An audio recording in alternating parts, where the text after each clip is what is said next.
stay again. Oh my goodness. Sir, how are you? We're going to have a staff. Madam Mayor, it's 6:02. Good evening, everyone. We're supposed to be. Okay. Good evening, everyone. I'd like to call this Tuesday, November 13th, regular City Commission meeting to order and ask the clerk to call the roll, please. Mayor Pam Triolo, Here. Vice Mayor Andy Amoroso, Here. Commissioner Scott Maxwell, Here. Commissioner Amari Hardy, Here. Commissioner Herman Robinson. Here. Thank you. If everyone would please rise for the invocation offered on behalf of Vice Mayor. Madam Mayor, tonight it'll be a moment of silence. The downtown merchants community has lost a good friend. Ella, that owned Lakewood Jewelers for years, she's one of the longest, oldest businesses in downtown, has passed, and I'd like to just remember her with a moment of silence.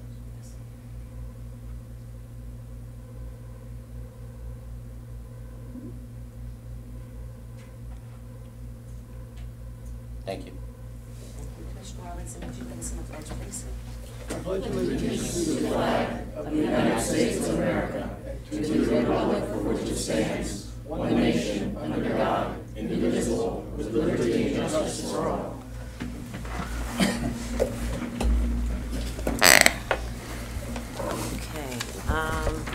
Are there any additions, deletions, or reordering, City Clerk? Yes, Madam Mayor.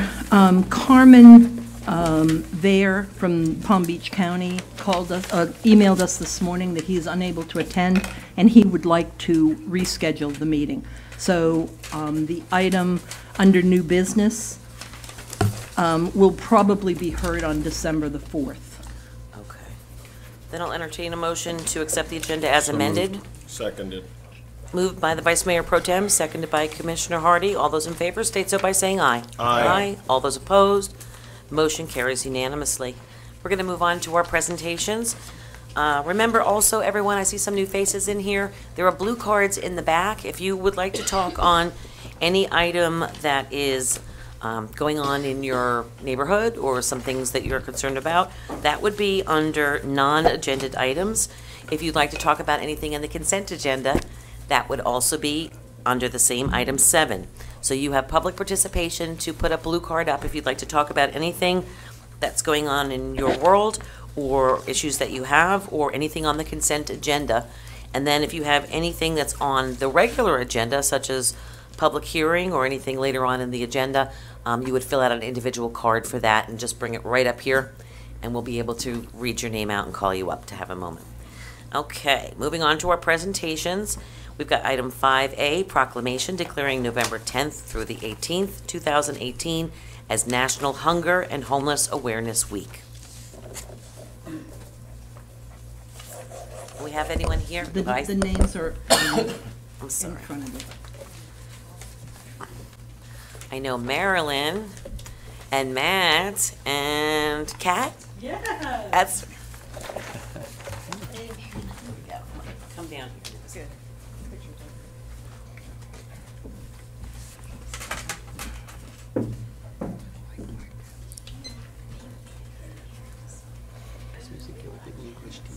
And then I'll present. Whereas people from all walks of life, including families with children, employed and unemployed workers, elderly residents, veterans, disabled individuals, youth, and individuals are impacted by hunger and homelessness. And whereas the purpose of this proclamation is to educate the public and advocate with and on behalf of people experiencing homelessness about the many reasons people are hungry and homeless, including shortage of affordable housing for very low-income residents. And whereas the purpose of this proclamation is also to encourage support for homeless assistance service providers, as well as community service opportunities for students and school service organizations. And whereas the theme of National Hunger and Homelessness Awareness Week 2018 is focused on bringing America home by eliminating barriers to accessing essential services such as affordable health care and housing, child care, education, and the cost of basic necessities that often contribute to hunger, food insecurity, and people experiencing homelessness on any given night in Palm Beach County. And whereas the intent of National Hunger and Homelessness Awareness Week is consistent with the activities of local organizations who assist those who find themselves without a home or shelter or the ability to provide a meal for themselves and their families. And whereas the City of Lake Worth recognizes that hunger and homelessness continues to be a serious problem for many individuals and families right here in Lake Worth. And whereas there are many organizations committed to sheltering, providing supportive services, as well as meals and food supplies to people experiencing homelessness in the City of Lake Worth. Now therefore I, Pam Triolo, Mayor of the City of Lake Worth, Florida, by virtue of the authority vested in me, do hereby proclaim November 10th through the 18th, 2018 as National Hunger and Homelessness Awareness Week.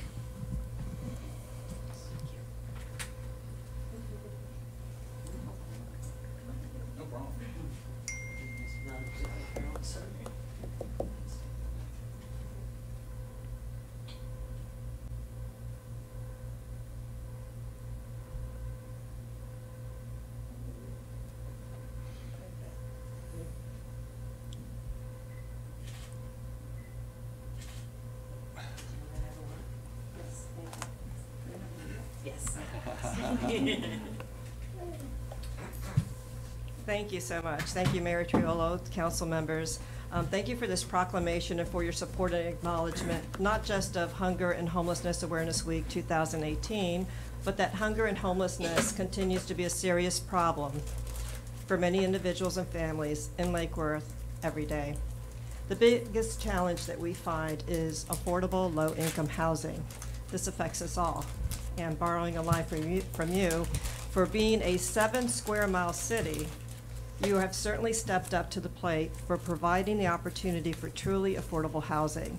I like to call you trendsetters, and I hope that other communities in Palm Beach County can follow your example. The Senator Philip D. Lewis Center is the only homeless resource center in Palm Beach County. That could change in a few years, I hope so. But this past year, we had 483 homeless families from throughout Palm Beach County come through their doors seeking assistance. Those families had 958 children.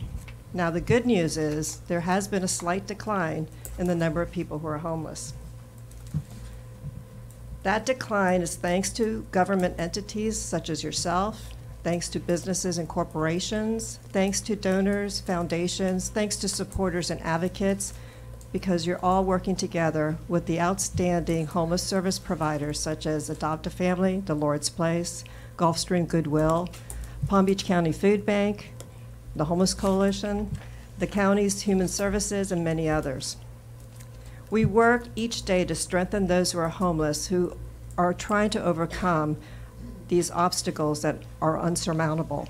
And we do that by offering services and programs and housing with dignity and with compassion. And today I have two of those outstanding organizations with me. I have Matt Constantine, the CEO from Adopt a Family, and Kat Hammer, the Assistant Vice President for Homeless Services for Gulfstream Goodwill. And they're only going to say less than 1 minute, I promise you. Honorable Mayor, Commissioners, as a resident and an employee of a nonprofit in Lake Worth, I just wanted to say thank you. Having worked at Adopt a Family for 17 years, I think it's no mistake that the success we've had is in large part due to where we're located. You guys have been consistently an incredible supporter, partner, and family member of the work that we do to house families experiencing homelessness. So on behalf of our agency, our board, and the families we serve, I just wanted to extend a huge thank you for everything that the City of Lake Worth has done. Thanks. And thank you. I'm not nearly as eloquent, so let me just say I'd like to, as representing Gulfstream Goodwill, I know that we have some challenges sometimes, but I appreciate the partnership that we have. We have some really complicated people who have been housed here in Lake Worth who have long histories of homelessness, to some as long as 20 years. It takes a long time to learn how to live back in a home. It seems like it's simple, but people forget. So I just want to thank you for your continued patience and partnership and acknowledge our proclamation. Thank you very much. I appreciate it.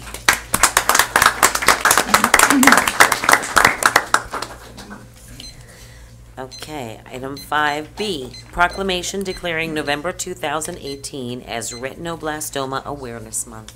Come on up.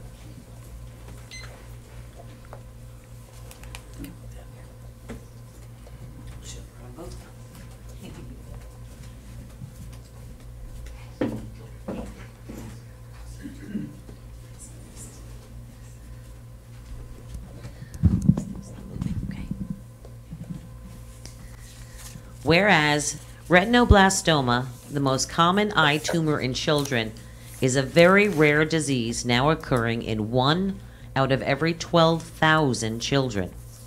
And whereas retinoblastoma is a disease that causes the growth of malignant tumors in the retinal cell layer of the eye. And whereas left untreated, retinoblastoma is almost always fatal. Therefore, early diagnosis and treatment are crucial in saving lives and preserving visual function. And whereas eye dilation examinations performed on infants at birth during the 6 to 8 week and 6 to 9 month well baby exams are vital to saving the vision and lives of our children. Such infant eye dilation exams are very inexpensive. And whereas the City of Lake Worth supports eye pathology screening at birth and at each well baby exam thereafter to assist in the detection of all ocular diseases in newborns, infants, and toddlers. And whereas vision and lives have been saved through awareness. Now therefore, I, Pam Triolo, Mayor of the City of Lake Worth, Florida, by the virtue of the authority vested in me, do hereby proclaim November 2018 as Joey Bergsma Retinoblastoma Awareness Month.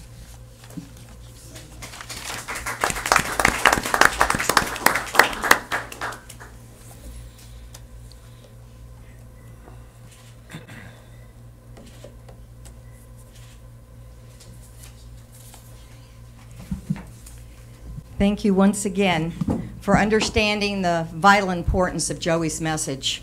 On behalf of Joey and all of the children here in the City of Lake Worth, working together will make sure that they have the best sight possible, and that's what this is about. Joey passed away because his pediatrician did not know how to use a direct ophthalmoscope. This is an instrument that's in that little black bag. You have the stethoscope for the heart, you have the pointed otoscope for hearing, and this is the one for our sight. And it should be used at every well checkup throughout our lifetimes. This is how you and I will also get back to an eye doctor in time. You never know when one of these things developing on the back of the eye will take more than sight. So at any age, this can save lives, not just sight. But the room has got to be dark, even with our large pupils. Ideally, it should be dark like the inside of a closet, and it takes 15 seconds looking, not 2. So if Joey's pediatrician would have done this for him at his 18-month exam, he would be 21 years old now, and he would have 20/20 vision in the eye that was removed. But tragically, it didn't happen for him. Through his death, I learned about the newborn babies, and we have to do a little more than just the ophthalmoscope because their pupils are so small. It's a simple little exam. We have a video of it where the nurse is going to drop a little drop in the baby's eye right here. That's little Emma. She's just been weighed, and now the nurse is going to drop the drop in her eye. Actually, the mother can hold the baby in her arms. The baby can be asleep. I think it's going to work. There we go. Okay. And at the end of the well baby exam, then the doctor's going to use his ophthalmoscope, which he's supposed to do anyway. Okay, Emma. This is $0.015 per eye. This costs 3 cents. We call it the enhanced standard of care. All right. She's all set then. Well, baby exam. The last thing you usually do, baby exam. The last thing you usually do, because the eyes are now dilated well, is to take a look with a ophthalmoscope. You usually darken the room a bit, which helps a lot.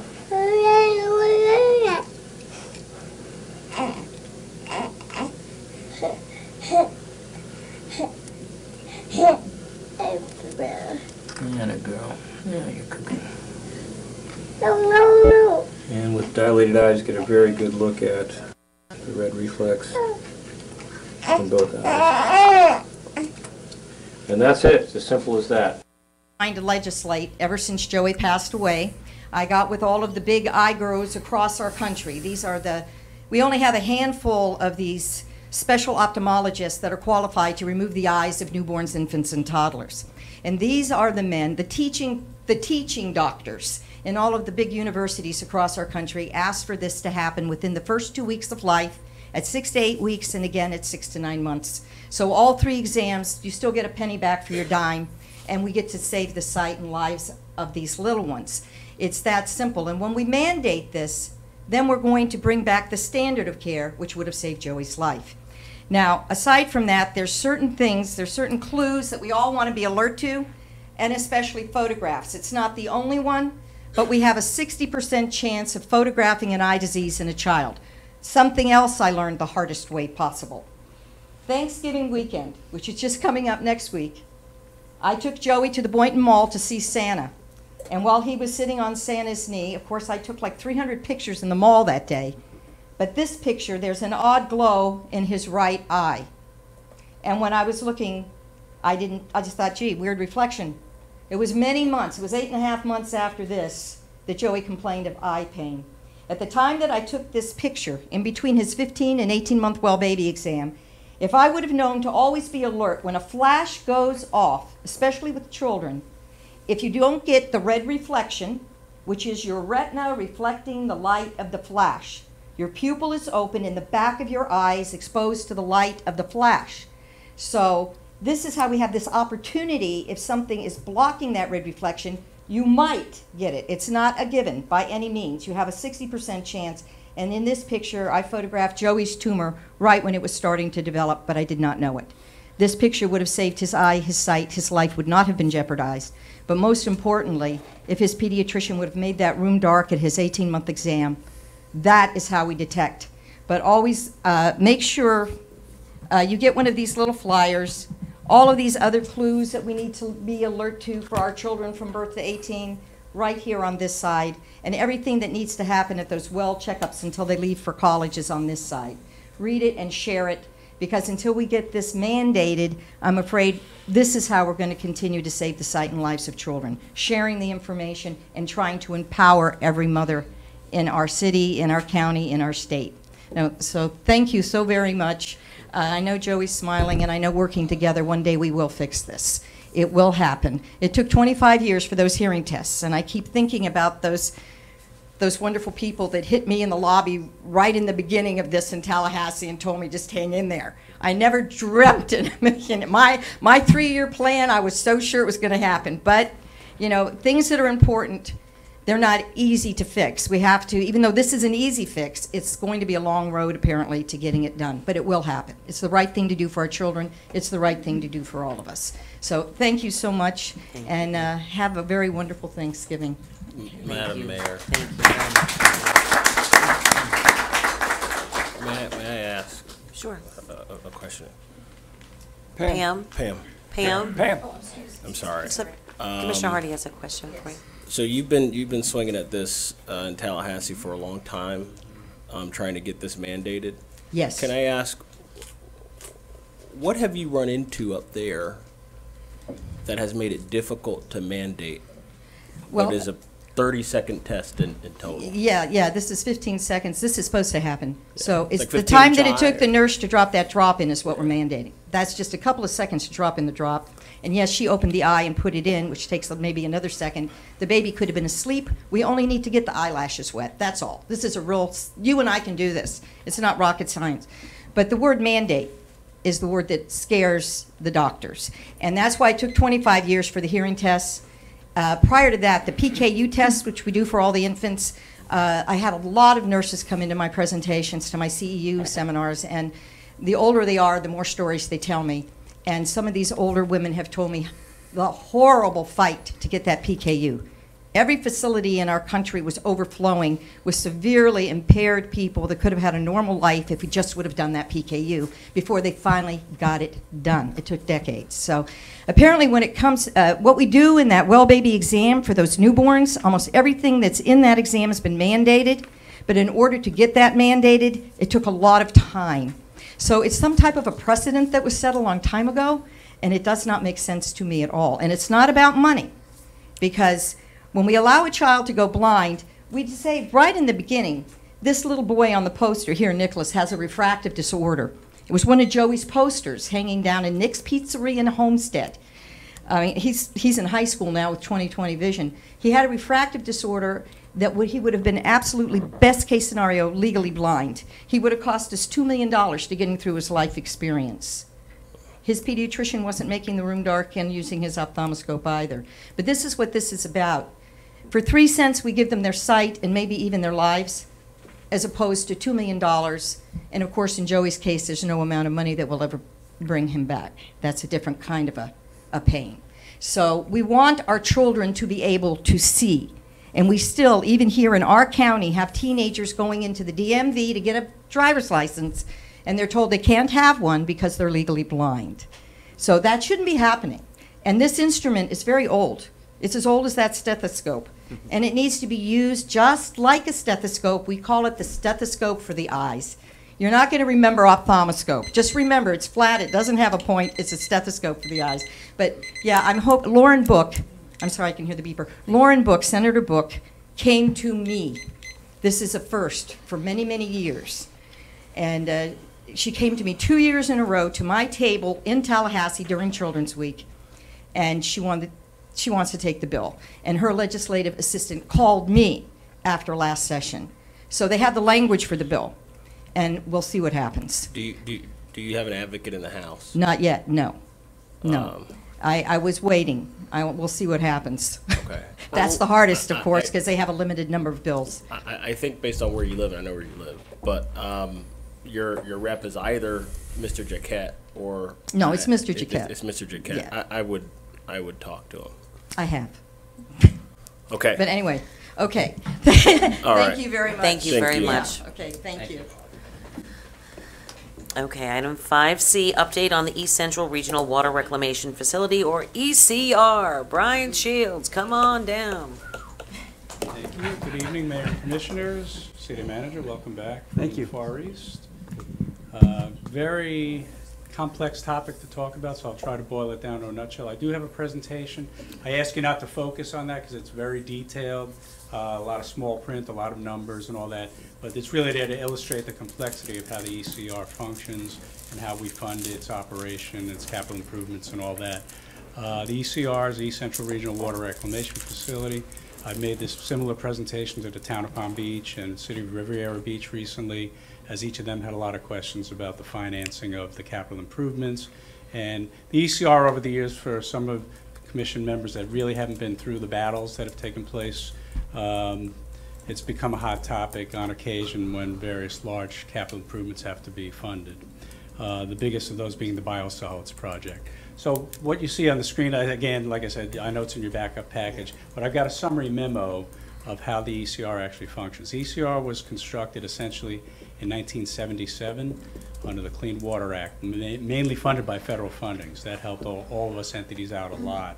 But then in 1992, after the county had threatened to break away and build their own wastewater treatment plant on what is now Okehili Park South, the city of West Palm Beach came to the table. They were the original owner and operator of the facility. And then the interlocals, the famous 1992 interlocal, was executed by the 5 entity members that currently sit as ECR board. City of Lake Worth being one of those, Palm Beach County, City of West Palm Beach, Town of Palm Beach, and City of Riviera Beach, who all contribute flow to the facility. I was the county's board member from 2004 through 2016, have been chair of the board now with the City of Lake Worth since 2016 to now almost 3 years as the chair, which gives me a good opportunity to sort of control the direction of how the board meetings go and make sure that we're fully represented at the board level, as we are 20% of the vote. As I mentioned, the Biosolids Improvement Program was a subject of much debate. It took 4 years of engineering and economic analysis to come to a conclusion where it actually went to construction, using really the world's premier wastewater engineering firms that are still under contract to the ECR facility. And those firms came to the conclusion that we needed to get away from what we were originally doing, which was composting at the Solid Waste Authority, and go to anaerobic digestion with centrifuge dewatering. Roughly $100 million project. It's just about completed.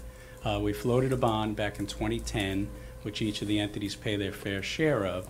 And that's a key point, because that's where a lot of the capital improvement dollars go, to that $100 million bond that was floated then. And that'll be paid off in a 20-year period. We did have to extend the original interlocal agreement from 1992. It was ready to expire.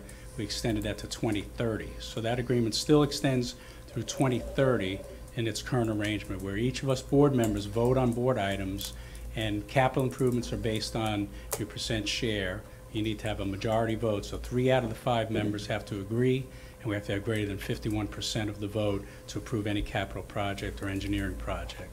But other than that, ministerial matters are just done by a vote of the members, and it's a simple majority. It could be 3-2, and it may not be greater than 50%, but as long as we have 3 votes, that item will pass. So we meet every 2 weeks. As a matter of fact, I've got a board meeting tomorrow.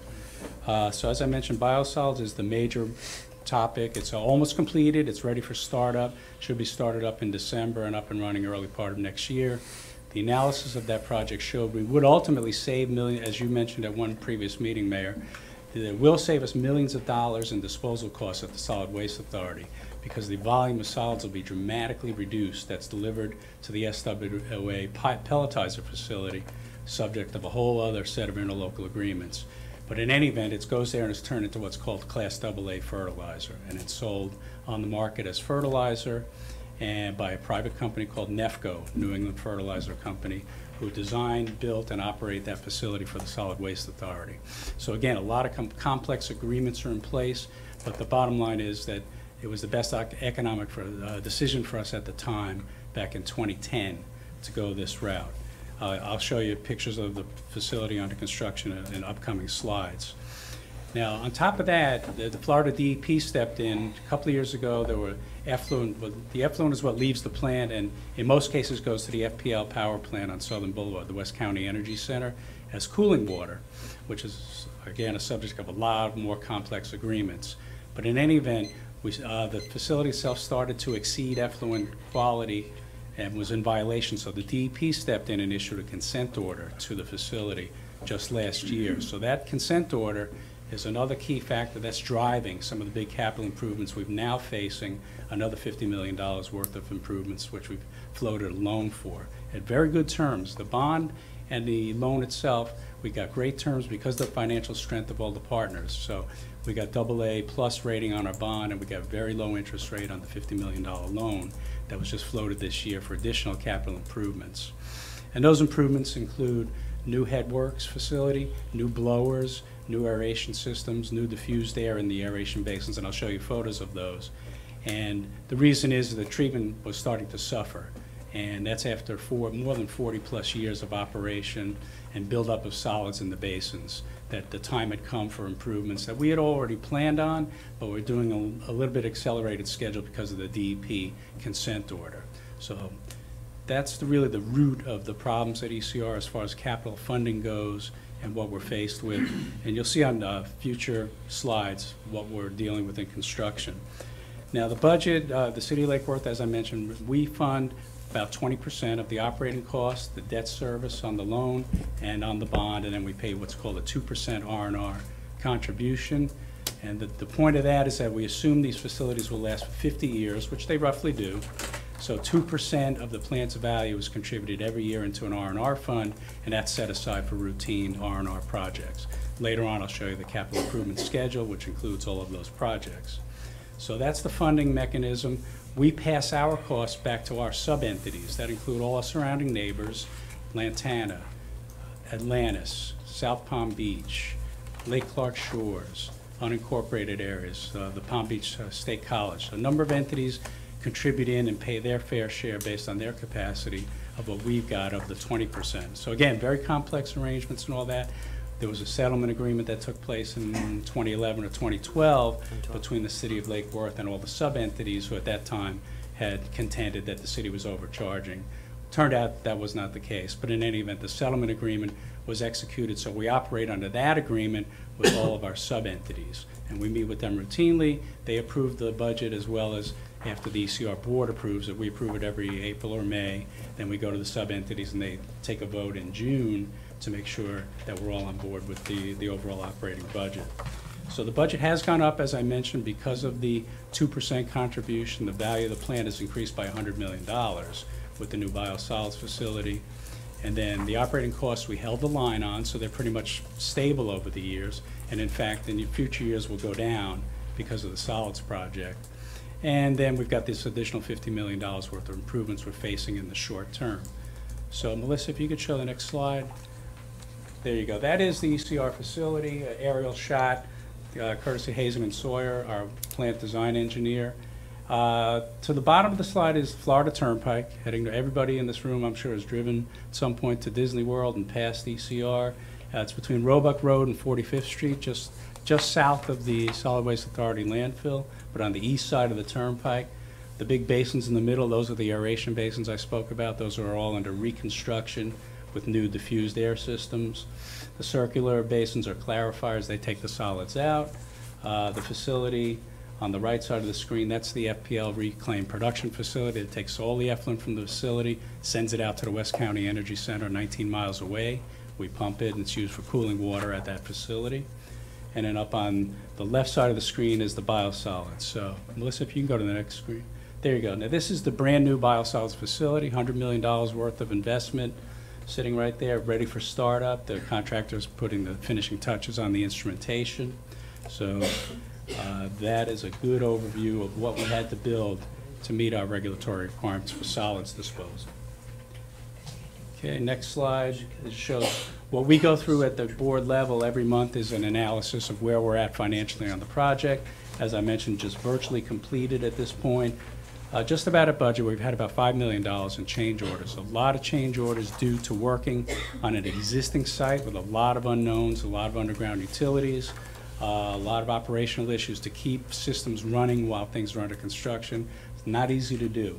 So the industry standard is about 4 to 5% on a project of this magnitude and this complexity. So we're right there. We're about $5 million in change orders out of $100 million. Next slide, Melissa. This just shows you the complexity of construction of some of the incoming basins and diversion structures that took place. Massive dewatering is necessary on that site. We're right across from Grassy Waters Preserve, so the groundwater is quite high, and anything that's constructed at ECR is very complex to do as far as dewatering goes. Next slide, Melissa. And again, this just shows you what we deal with at the board level on change orders. This is a listing of change orders, and we've had hundreds of them on the job, ranging from a couple of $100 to change orders of $1 million, depending on the magnitude of the change. And Melissa, next slide. I'm sure that's a continuation, yeah. Yeah, that's just a continuation, shows you. We have initially we set out with an allowance account of roughly $5 million, so it turned out to be the right call on our end, and we track monthly where we're at on the allowance account as far as change orders go to make sure we don't run over budget. Next one. And as I mentioned, the DEP consent order, that drove us to go into immediate short-term improvements on the aeration system. A number of things were already implemented to deal with that issue and improve effluent quality. Has been successful at very low cost operational measures. So we have what was called a short-term plan. Next slide shows the intermediate plan where we actually spent some capital dollars to upgrade and replace some blowers. And then we've got the long-term plan. As I mentioned, we're rebuilding all the aeration basins and the headwork structure, and the electrical switchgear for the facility to be completely replaced. So that, in a nutshell, goes over the blower action plan. Next slide.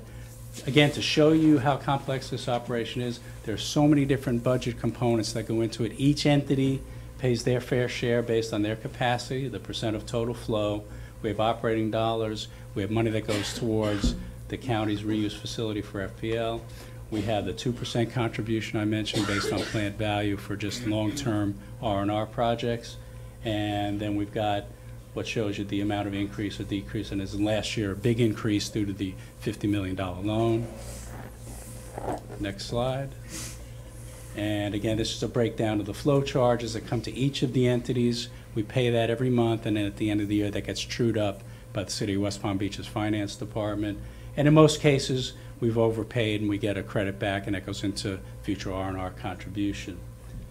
And this is the capital improvement plan that I mentioned, 20-year plan, and we've front-loaded it, very much like what Lake Worth is facing on the water distribution system here. The next 3 years are the real concentration of capital expenditures, but then they level off to a very comfortable point where we're just contributing that 2% contribution. And as I mentioned, the financing, we really did a good job, and our financial advisors between the bond payments, they level off at a certain period of time, and then the loan payments kick in. So over the 20-year period, the payments are actually leveled out. So it was a very creative financing scheme that we came up with our financial advisors, PFM. So that in a nutshell, I think that's the last slide. It is. Okay, with that, I'll take any questions on a Vice very Mayor? complex topic. Explain to us, we know that all the partners pay into it, so Mhm. will the residents of Lake Worth be paying into the renovations for 20 years? Yes, what happens is, okay, we pay those flow charges and we pay those contributions every year.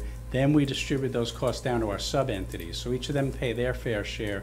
So we pay approximately 40% of the costs that come our way towards Lake Worth.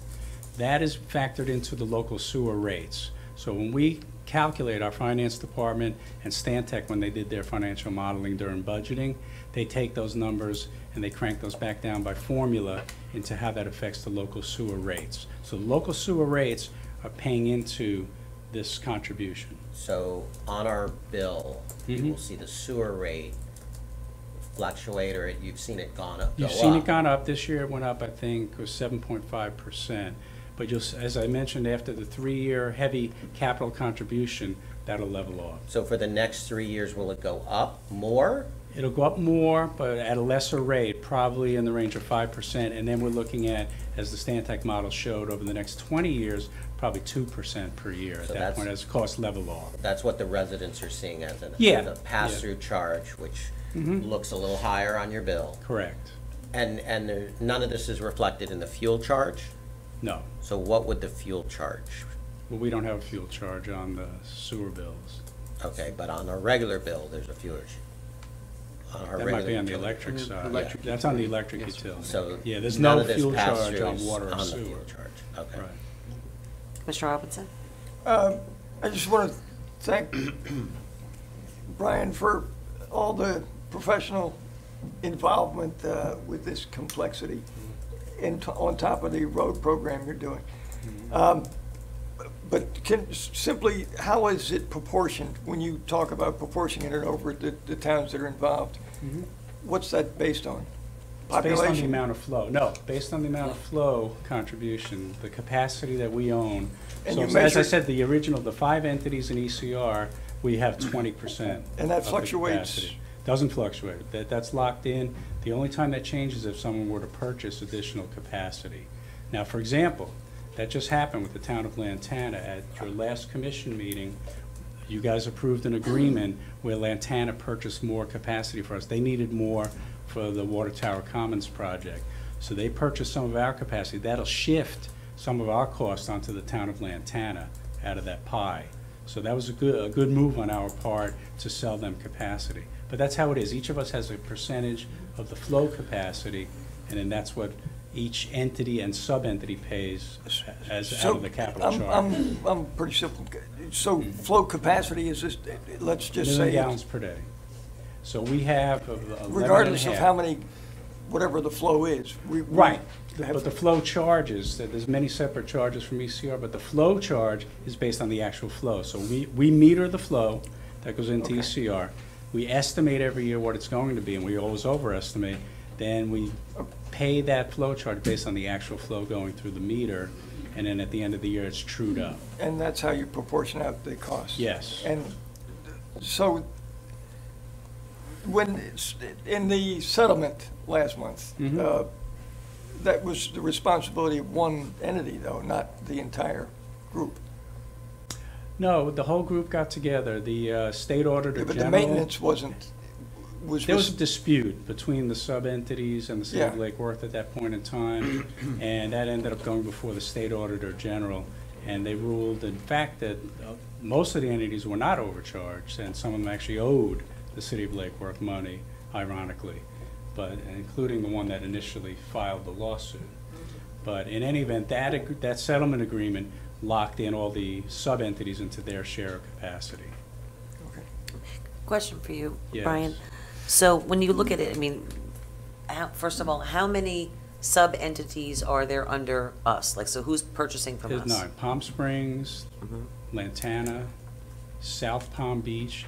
Used to be the town of Palm Beach. Town of Palm Beach actually negotiated a separate agreement directly with the city of West Palm Beach and got out of the Lake Worth overall master agreement. Then we've got Atlantis, we've got Manalapan, Palm Beach State College, Lake Clark Shores. I'm trying to remember. I know there's 9 of them.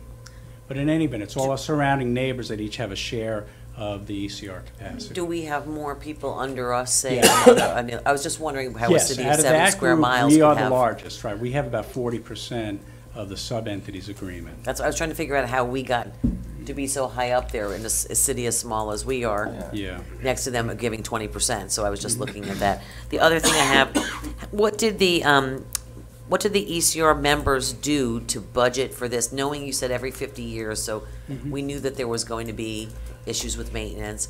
What did they do ahead of time to prepare all the cities for the kind of increases that we had to bear this last budget? Yeah, I mean, it's been a topic of ongoing debate, and we meet, as I mentioned, as a board every 2 weeks. So each of the entities, you know, commonly goes back and reports back to their respective city managers or commissions or councils and let them know. And that's why the debate raged back in 2010 or so when the Solids Project was first envisioned.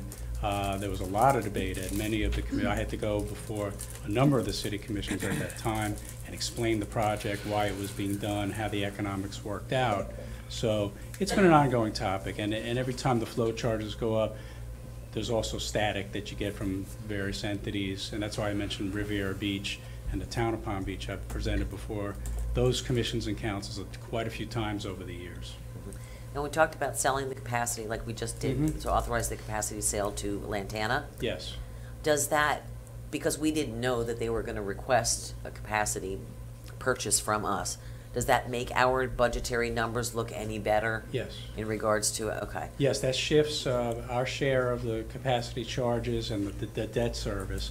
It also shifts the flow charges more to Lantana away from us.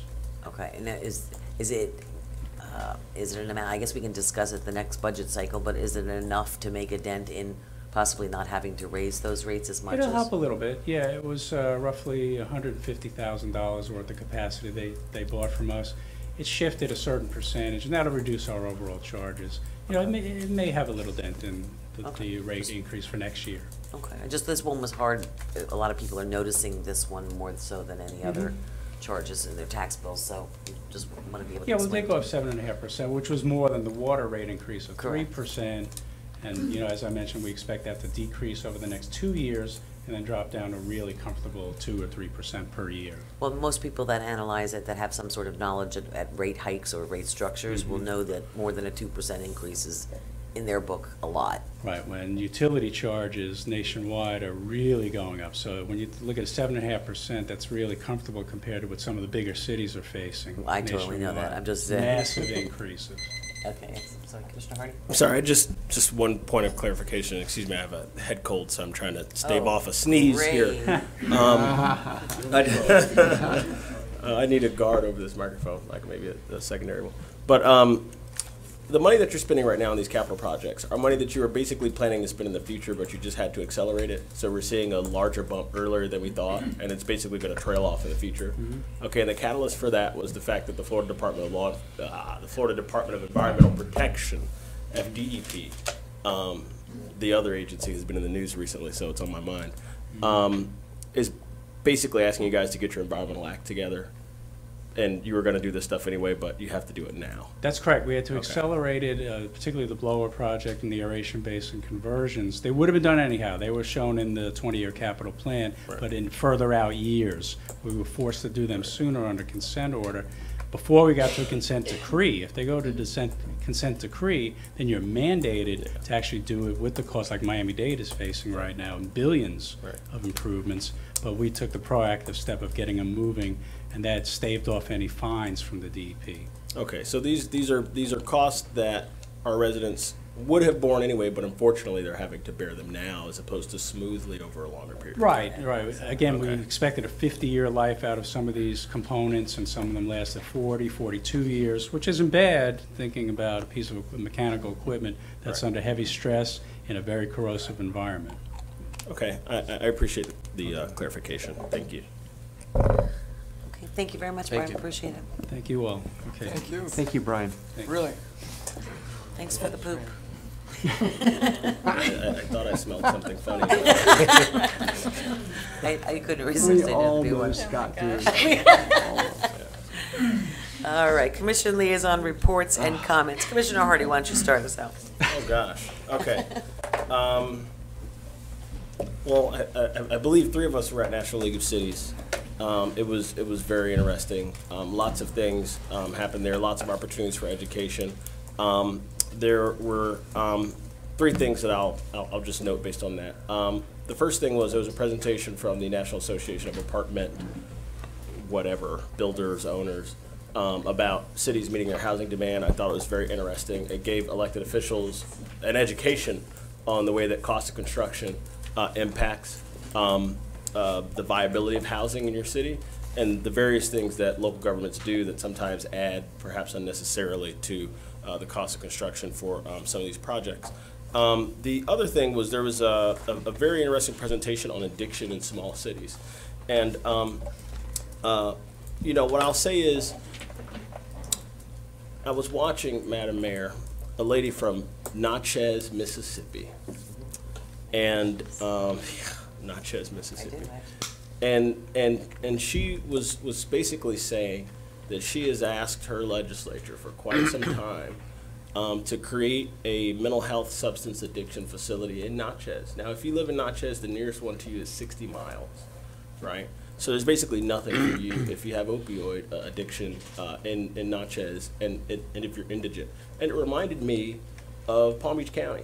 You know, the number of beds here in Palm Beach County, we're a donor county to the state of Florida. We will never get back the money in taxes that we pay. And so, you know, Vice Mayor Amoroso, and now Mayor McKinley have been asking the state of Florida to add to the number of beds in our own government-owned treatment facilities for this stuff. And being as we have not identified a legislative ask, a very specific one, we're just considering some things. I think we should consider that because it certainly affects us. There are people who live in our city that have opioid addiction that don't have the ability to get the treatment. The last thing I'll say is that there is an exhibit there that I found to be very interesting and that I would like to bring to the city of Lake Worth, to our museum on the second story, and that is the redlining exhibit. So for a lot of you who don't know what redlining is, I didn't know what redlining was until I was an adult, right? But redlining was basically this. During the New Deal, President Roosevelt needed the help of Southern Democrats to pass the New Deal. And they said, look, as a condition for our support, all these things that you're doing to support home buying and things like that, we need to add some things that make sure that investment goes some places as opposed to other places. And the places where they didn't want investment to go were largely African American communities, right? And so this exhibit I found to be very interesting. It travels around the country. I believe next month it'll be in Denver. I would very much like to see that exhibit here in Lake Worth. I received quite an, look, I teach history. I received quite an education about redlining there. And I think everyone, you know, who wants to know more about why cities are the way that they are today should certainly learn about it. So I would like to bring that here to Lake Worth, and that'll be my report for today. Thank you. Vice Mayor Pro Tem. Thank you, Madam Mayor.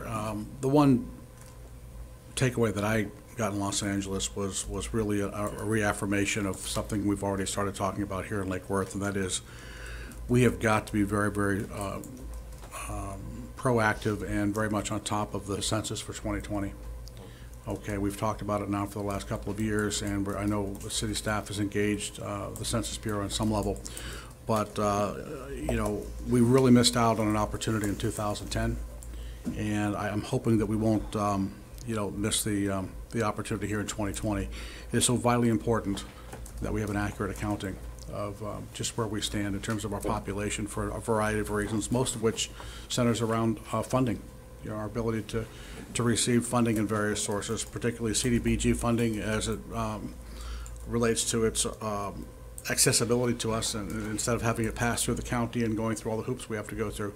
So there's just a lot of good reasons as to why we have to have a good, accurate counting of our population. So the National League of Cities, I guess, got on board with the Census Bureau and put out some pretty interesting documents and some good papers on what we can do to partner up proactively with the Census Bureau. And I'm hoping that I'll get with the city manager and his staff on this and making sure that they've got everything they need. I'm quite sure they're on top of it, but we'll make sure they've got everything they need. And there's just a lot of opportunities out there, and employment opportunities for some folks out there listening. Maybe we can post those employment opportunities to city manager when the time is right for folks to get involved and help us with the count in 2020.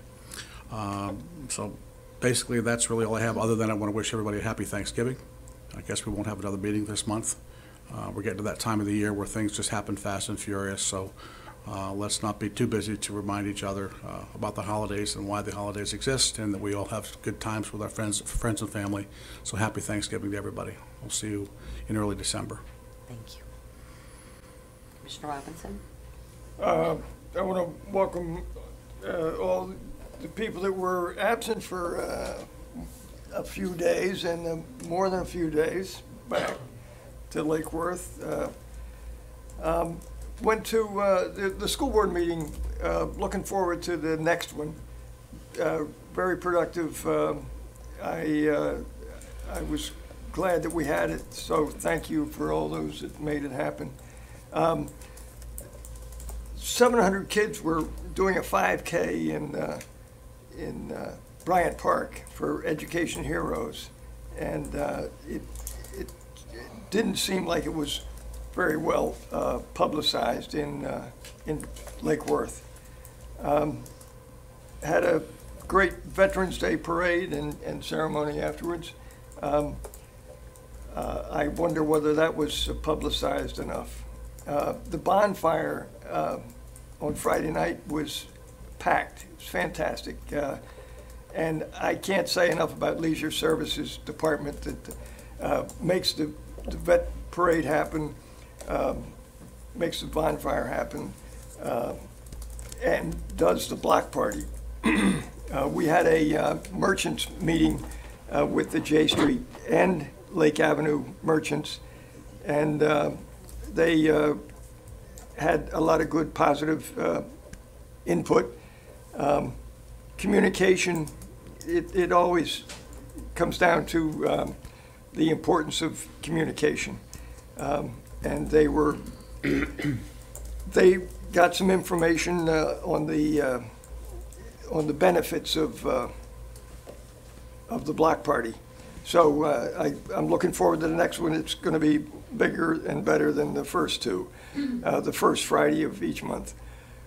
NAPC is having an event on Saturday at CWS as a fundraiser and scholarship fundraising.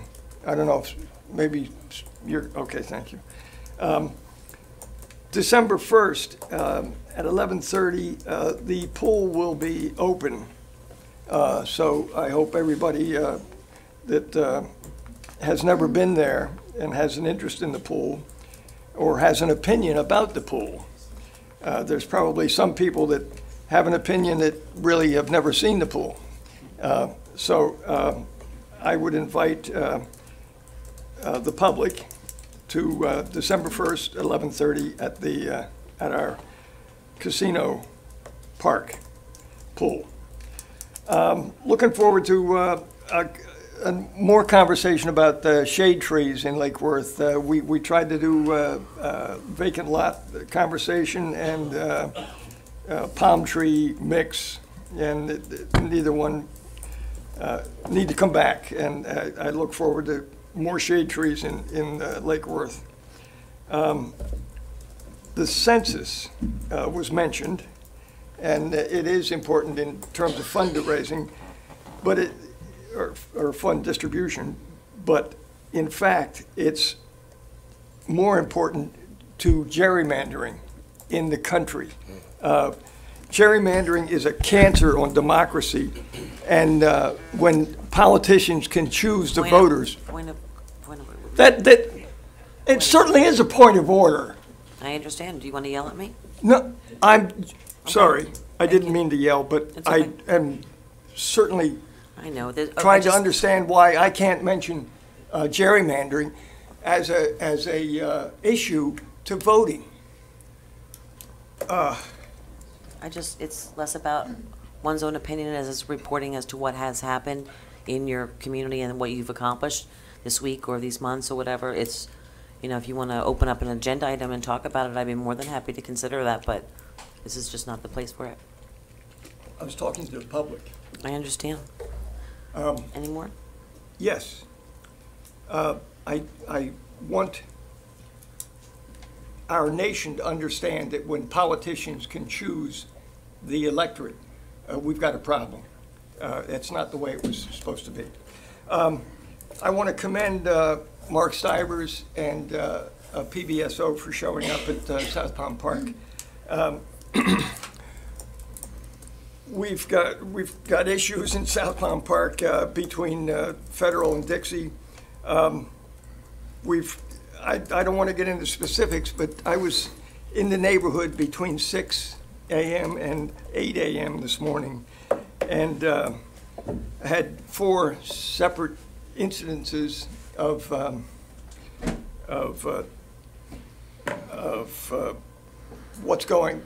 what's inviting crime in the neighborhood, and I'm hoping that PBSO is going to get a schedule of the school buses and their stops and increase the presence to affect a change in the street activity in that area. And that's all.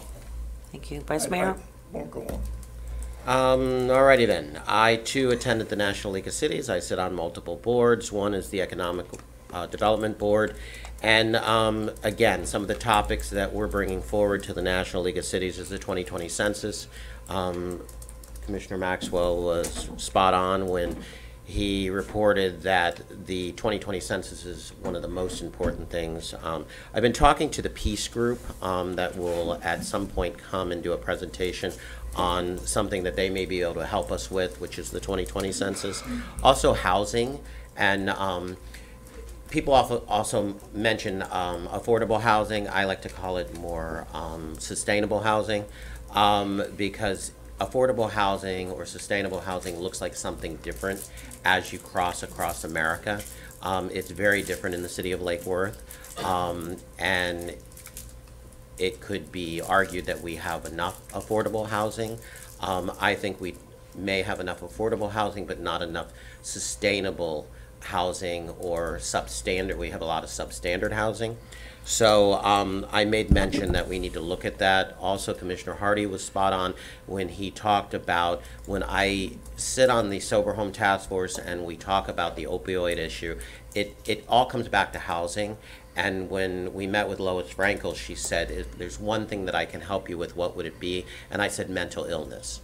Because again, the issues and everything crosses over in everything that we do. Going to Commissioner Robinson's issues with South Federal Highway, I met with Captain Bear and Goodwill Industries because they have property down there.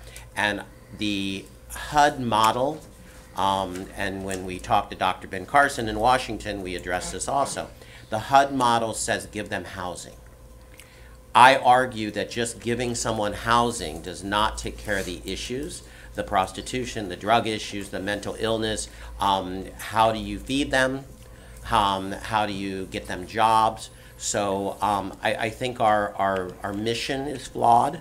So all of it crosses over with the economic development, the mental illness, the homelessness. So we're talking about that not on just on a local level, but on a national level. But again, it looks like something different depending on the city you're talking about.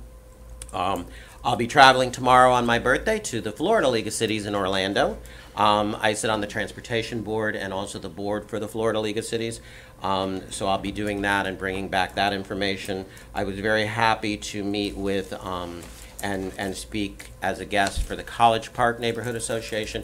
Unfortunately, I missed South Palm because I was stuck in transportation coming back from LA with the firefighters and everything. I got bumped from my flight, so I apologize. I look forward to meeting with you soon. And that's what I've got tonight. Someone had to hold down the fort while they were all traveling everywhere. I was everywhere while they were gone, and then some. We also had a wonderful Veterans Day celebration. It was incredible. The parade was great. Crowd was a little thinner than I thought this year than has been in quite some time. We really picked up last year. I think there was an error, city staff, you might want to check on it in reference to the time that we put in the newsletter. I think the Veterans Parade was shown to be from 6 to 9 p.m. So we need to make sure we get that right, because I think a lot of people probably showed up downtown in the evening hours to see a Veterans Parade that was in the morning hours. So we got to do a better job communicating and getting that information right. We had a lot of new groups that joined us, though, so the participation from the veterans events and groups themselves was huge. So that was really great. And I will tell you, if you ever come out there and be a part of it, there's nothing people like more than being a part of that parade. There's just such a sense of warmth and love, and what the residents do, you know, to some of the seniors that are veterans, that are just tickled to be there and proud to be there and celebrate this event and to be celebrated. It really is important that we do it. We had an opportunity back in 2011 to bring back this Veterans Day Parade. The city had canceled it and it had been gone for many years.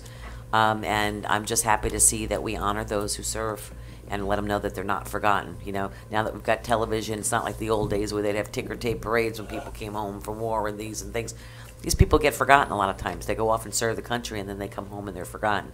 This is our opportunity to stand up and to show them that they're loved and that we're thinking about them and caring about them. The school board meeting was fantastic. We've got a lot of great things going on. We're about ready to head into our holiday season, which means tree lightings and festivals and all kinds of wonderful family-related events that you can come on out to and bring your friends, invite your friends from other cities, and let them see how a real city works. All right, I know I'm biased. All right, let's moving on to public participation of non-agended items and consent agenda. And the first person up is it George or Jorge Sigler? Followed by Amanda Gray. Amanda Gray, followed by Jorge Sigler. It's funny how I did that. Right. Good evening, Mayor. My name is Amanda Gray. Address is 310 North Dixie Highway. So I want to bring to light the disrespectful and inappropriate behavior demonstrated by one of the commissioners last month, and request that our representatives follow the same guidelines for behavior as noted for the public in the rules of decorum for citizen participants, not only in this room, but outside of the room as well. I was appalled by the way that one of the commissioners communicated with people, especially women, during the last meeting. He aggressively questioned Erica Whitfield from the school board, putting her on the spot to answer unnecessary math questions and demeaning her when she stated she could not solve it on the spot. This commissioner also misidentified Lake Worth High School to be one of the worst performing schools in Palm Beach County, which is expressly false. The Florida Department of Education gave Lake Worth High School a C rating for 2018, along with 32% of high schools in the district. And this is actually an improvement for Lake Worth High School, who had earned a D the previous year. Sadly, this is not the only issue that came up that night. During the break, I found myself in the hallway of City Hall with this commissioner and a few other people. The conversation turned to the commissioner stating that he wanted to focus on more important issues in the community, but that his colleagues, quote, refused to have adult conversations, end quote, such as the issue of undocumented immigrants in the community being responsible for the recent rise in homicides. At this point, I spoke up, telling the commissioner that the reason that no one's having that conversation is that undocumented immigrants are no more likely to commit crimes than American citizens, as research has shown, and thus the notion of there being this link is inherently racist. The commissioner became belligerent, throwing his hands up and raising his voice in the hallway, shouting, quote, "I don't even know who you are," end quote, and then, quote, "I can't even talk to you," end quote, as I tried to explain how his reasoning was not based in evidence. I was appalled that I was being spoken to in such a threatening way by someone who's supposed to be representing my voice as a Lake Worth resident. The fact that another commissioner had to come out and remove this commissioner from the hallway is very telling of the current lack of decorum. I hope that you take these messages seriously and commit to enforcing a guideline for behavior for everyone who attends these meetings, elected officials included. I also hope that you'll try to refrain from speaking on an issue if you've not researched the issue appropriately, as spreading false information is very irresponsible. And before this gets brushed off as passionate behavior, I just want to point out that this was not passionate behavior. It was belligerent and aggressive and not appropriate for a public servant. And if the public cannot address you in this manner, you should not be able to address us that way either. Thank you. Thank you. Jorge Sigler, followed by Cheryl Rashkin. Hi, good afternoon, evening. Jorge Sigler, 310 North Dixie Highway. I want to start by thanking all of you, the city manager, in the way it was addressed the cybersecurity issue. Not only myself, but the neighbors from my HOA are very happy on the steps that the city is taking. We're really very glad for what's being done. On a side note, the same issue. It was really an incident that is worth bringing up to your attention. And I have to say, I do agree to a limited extent with your position. There's a crime situation in Lake Worth that needs to be addressed. We really need to talk about it, and the city needs to take effective action. That's not a secret to anybody here. But from there to take an ideology based on illegal immigrants increase crime, even though research doesn't show that, we have to take a step back from that ideology and address the facts. We need to take effective actions. We cannot base our actions on something that is based on stereotyping minorities, because that is on its own racist. Doesn't mean that the person saying it is racist, but the ideology driving it is racist. I really want to thank Commissioner Hardy for interjecting that night. We need to really speak about it, and it wasn't the appropriate behavior. It really wasn't. It was not respectful, and if anything, it shows that the lack of character to have an adult conversation about this topic. And I really want to appreciate, to thank you all for taking the time to listen. Good night. Thank you. Cheryl Rashkin, followed by Lynn Anderson. I am those used. Please pass out. Excuse my allergies attack from the room in here, sorry. Good evening, Cheryl Rashkin, South Palm Park Neighborhood Association President. But I'm here tonight as a representative for the Neighborhood Association President's Council. We are sponsoring a wonderful community holiday kickoff event this coming Saturday. It's being held at CWS in downtown Lake Worth on Lucerne, and it's going to be a fantastic family fun event. Yes, it is going to be kid friendly, so make sure the kids are there. Bring them along. We have some games for them to play. We have lots of issues that are going to be handled in that place, but they can play. They can have little funny things with the photo booth going on. Plus, we're having lots of raffles. And all the monies that are donated, or all the monies that are being, for the prizes being raffled off, are going back to our kids in our schools in our city. And it goes just to them for the emergency closets that each one of the schools have within their facilities. These emergency closets provide food for children that don't have the food, for our homeless children. One school alone had over almost 400 homeless children within it. So that's a lot. We're also asking from the participants who want to show up and please have some fun with us to bring a non-perishable food item so we can put that in the closet. Also, if you're inclined, like I went out and I purchased socks, brand new pairs of socks for all the grade levels, because we're going from elementary through high school. And I think it's great. Some of the other raffles, gifts that we're going to have to raffle off, I picked up various things today for both guys and girls. We had vendors throughout the city donate all these wonderful prizes.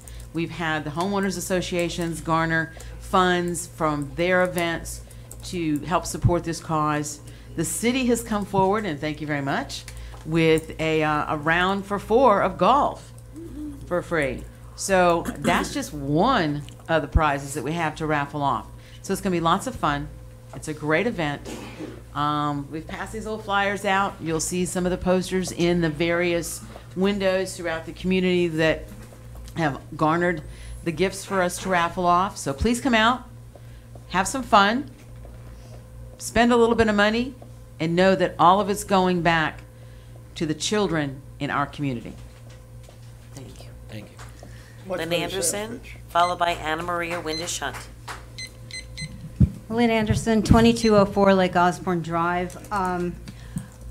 Last month, I think it was around October 20th, I turned on WXEL, and this greatest show on Lake Worth was on. I was so happy to find it. And the mayor was featured, and the vice mayor was featured, and Helen Green was there. She was a scream. Oh my God, was she funny? And Michael Bornstein, you were terrific. Loved it. And anybody that was watching this show that was out of Lake Worth should have put their home up for sale immediately and moved here. That's how great it was. On to another subject. I have to leave tonight for my own community meeting, so I wanted to come down here and put this into the record. I've gotten about 4 letters this year from employees, and this one I felt like I was compelled to just to read it.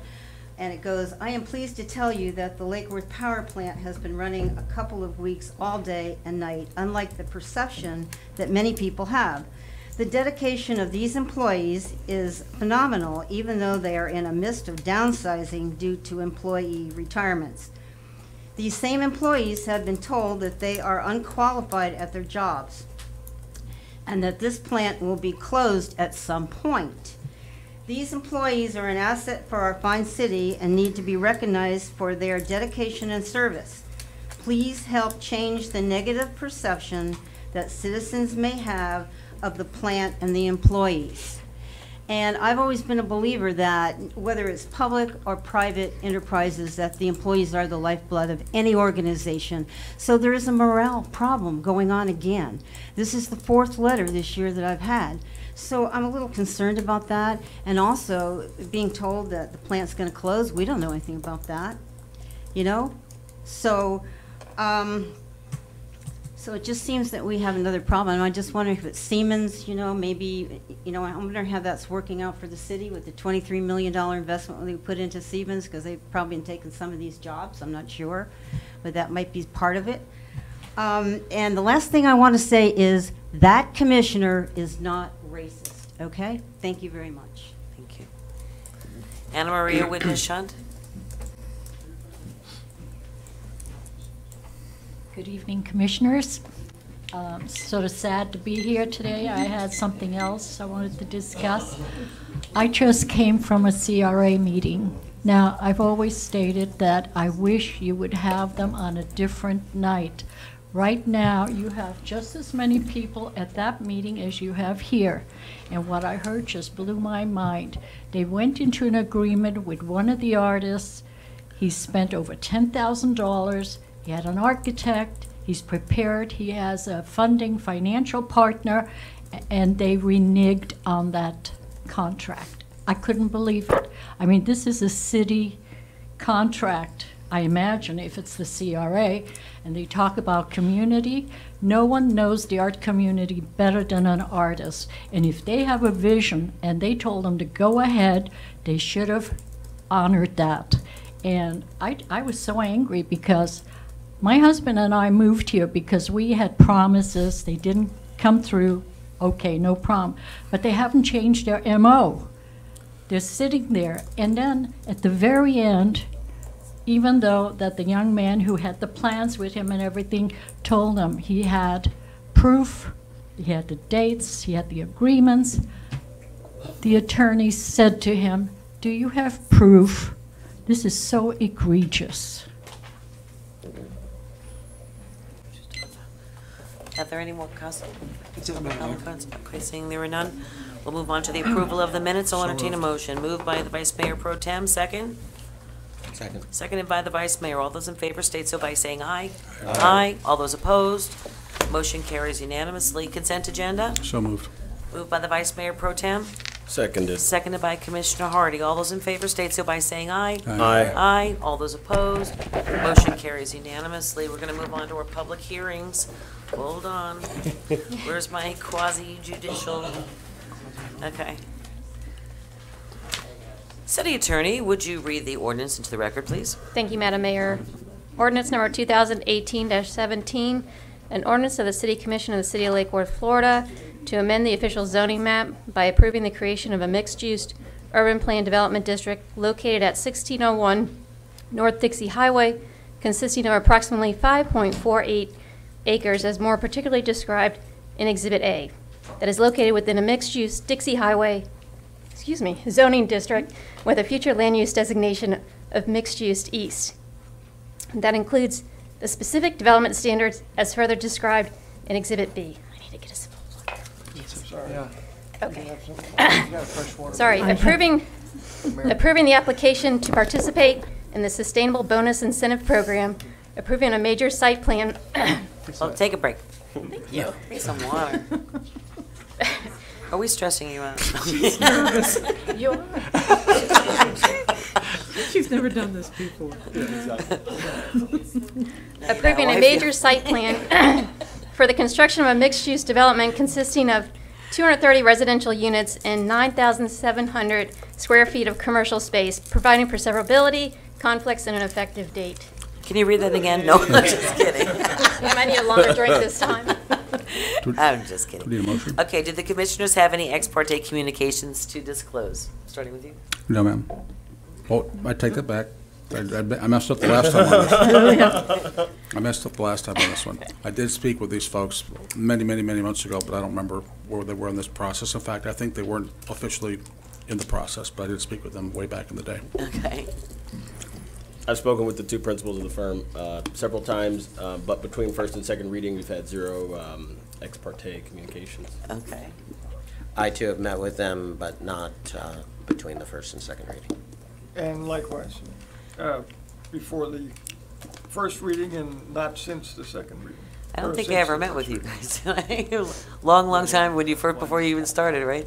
I think I met with you, and I've spoken with, I guess, your attorney or whomever was representing when you were talking about the project initially. Okay, thank you. All right, all those giving testimony, is there anybody? Please stand and raise your right hand, face the city attorney, and be sworn in. Do you swear or affirm that the testimony you're about to provide at this hearing now in session is the truth, the whole truth, and nothing but the truth? Yes. Okay, when you come up to speak, please state your name and your address. Okay, staff, do you, I guess William, Director of Community Sustainability, or any other employee, would you like to give a presentation? Mark? Mark Stivers, said other employee with the Department of Community Sustainability. Sorry, that was my script. I didn't mean to do that to you. It's perfect. Just an update from the first meeting. The first hearing of this was held on October 30th, and during that time, the commission did recommend to move it forward to second reading with the addition of two conditions. I'd like to read those two conditions into the record. First was in Section 2, the ordinance shall be amended to include, quote, further, the property owner is required at all times to comply with Section 23-231 of the City Code of Ordinances regarding storefront window treatments. Remember this discussion? There was concern that if there was a time that any of the retail spaces would go vacant, that they would put proper treatments up. That is in our code, as the attorney mentioned, but we wanted to make that one of the conditions in the ordinance. The second one is condition number 4 of the conditions of approval, which says the city manager is authorized to extend the 720-day calendar day time frame ending April 20th, 2020 by a maximum of 180 days. All further time extensions must be approved by the city commission. This came as a request of the applicant, and we did discuss it at the meeting. So those are the two conditions that were added from the October 30th meeting. Okay, does the applicant have any other presentation to make? Okay. Does city staff any questions for the applicant? No. Any member of the public wish to make a public comment about it? Okay, seeing there are none. Commissioners, do you have any questions for staff or the applicant? Commissioner Hardy? Yep, just one quick question. So anything beyond the extra 180 days has to come to us first. It's not like retroactive, like you guys go ahead and do it and then it comes to us, or? Any future time extensions will have to come to the commission before that time is granted, yes. Okay, all right. Okay. Vice Mayor? And I had mentioned it at the last meeting, I just want to state for the record again, we had talked briefly about the bus stop in that area, and since then I went by, it's a big empty, ugly bench. I'm sure the developer doesn't want to see that as much either. So I urge you to meet with the city and the CRA and maybe come up with something in a form of a coverage for bus stop, being that the bus stop is there, that, you know, complements what you're doing, that would work into it other than, you know, just a bench. You know, you're going to have people stopping there, and I would think that you'd want something that complements the building for your residents. You know, we're trying to market walkable, sustainable, local transportation, so I just encourage that. Thank you. Okay. Any other comments? Vice Mayor Pro Tem? Thank you, Madam Mayor. I just wanted to thank the applicant. I know the first meeting I asked some pretty pointed questions, direct questions. And those questions, I believe, for the most part, were answered to my satisfaction. And I do wish you all the best success. And if there's anything we could do to make that project happen for you, you know, a little bit easier, a little smoother, please let us know. Welcome to Lake Worth, and again, best of luck to you. And I'll make the motion if I can at the appropriate time. Okay. Well, I'm going to close the evidentiary part of the hearing. Any more discussion amongst commission? Did I miss anybody? Okay, then I'll entertain a motion. So moved. Seconded. Seconded by the Vice Mayor. All those in favor, state so by saying aye. Aye. Aye. All those opposed, motion carries unanimously. Congratulations.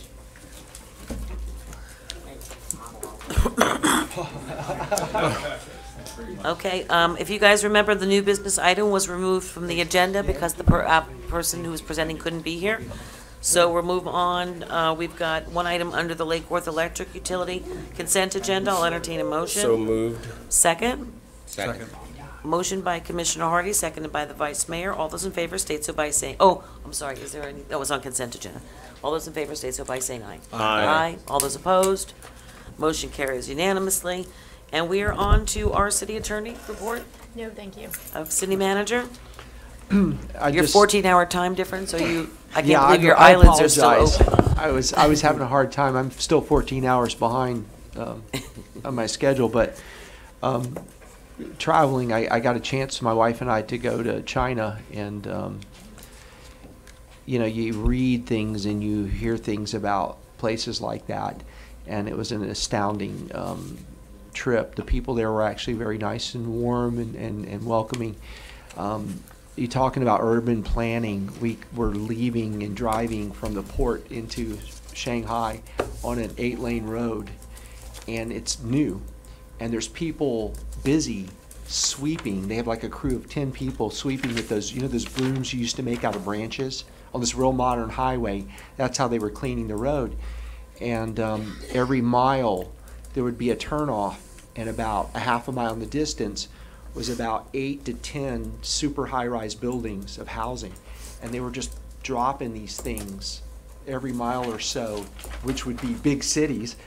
This is around Shanghai, because there is 1.4 billion people, and they don't have enough housing.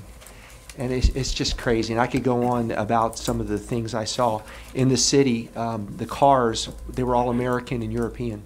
It was like driving around here. We rode around in a Buick minivan. They love Buicks. I don't know what's up with that. But still very much a communist country. Tiananmen Square incident with students, we were asking the guide that we had about that. She had heard about it from her uncle, but it never really happened. So as entrepreneurial and as all the things that you would not maybe expect going on there, it's still very much a communist country, and it makes you greatly appreciate what we have in this country. If you want to really appreciate what we have, go outside and see something like that. And for as much of a dust-up that we have here, even with the mess we're going through with our elections, it's 1,000% better than what I saw there. And it's something we take for granted every day. So I came back with a renewed sense of appreciation and gratefulness. And for Lake Worth, too. I love it. I had a few staff members were asking me, how does it feel to be back, you know, dealing with all the... I love it. I love it. Thank you. It's a privilege. All right, I'll entertain a motion to adjourn. I had a question. In our proposed meeting for December, Yes. are we going to be able to make the cutoffs for the ballot questions? We're going to have a discussion on that's a draft agenda, yes. The real cutoff date and the final adoption of setting the ballot is December 13th, and there's a special meeting for that day. The 4th, we'll have a discussion about those items, yes. You'll see the data that I have. On the 4th or the 13th? The 4th. And- The adoption is going to be on the 13th. And when are we going to have a discussion on the priorities of the penny sales tax that's left? Yes. Okay, with that, I've How's got that a for an motion answer? to Motion on the adjourn. floor. I've got a motion to adjourn. Do I have a second? Second. All those in favor state so by saying aye. Aye. All those opposed. Good night, everyone. Have a great night. Michael.